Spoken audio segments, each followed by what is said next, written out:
Bonsoir Karim Emile Bitar. Avant de vous présenter Je ne résiste pas, tout le monde ne connaît pas forcément Beyrouth et le Liban. La mosquée Mohamed El Amin, mosquée sunnite, avec à ses côtés la cathédrale Saint-Georges. On est sur la place des Martyrs. Il y a juste à côté le Parlement. On a ici des églises orthodoxes, catholiques. Alors, vous êtes le directeur d'un institut des sciences politiques à l'université Saint-Joseph. J'ai tout simplement envie de vous demander, c'est la chance du Liban, ce multiconfessionnalisme. On parle de 17 communautés, d'une vingtaine de communautés, mais sur le plan politique, je le disais, un système très décrié. Pourquoi et comment sortir de cette affaire?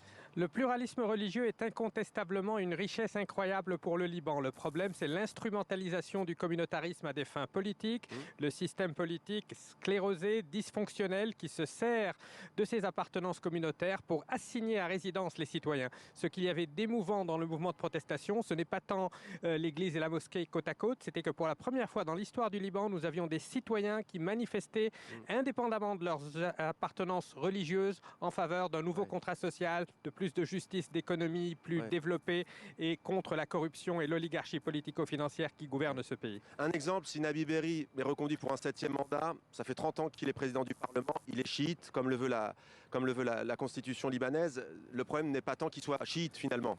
Absolument, le problème c'est la monopolisation du pouvoir par une toute petite élite à l'intérieur de chaque communauté. Donc le communautarisme politique libanais empêche la démocratie intracommunautaire. À l'intérieur même d'une communauté, le pouvoir est aujourd'hui monopolisé par les 5 ou 6 leaders qui gouvernent ce pays depuis 30 ans. Karim Emile Bitar, toujours pas de gouvernement. Demain, ça fera un mois qu'il y a eu ces élections législatives. Je le disais, il y a le Parlement ici à 2 pas. Tout est bouclé depuis le mouvement de contestation qui a commencé le 17 octobre 2019. Est-ce qu'il peut y avoir un homme providentiel? Et au fond, d'ailleurs, la question, c'est même pas tant ça, parce que la réponse, elle est quasiment non. Mais c'est que peuvent ces députés? Est-ce qu'ils peuvent être audibles, ces 13 députés indépendants?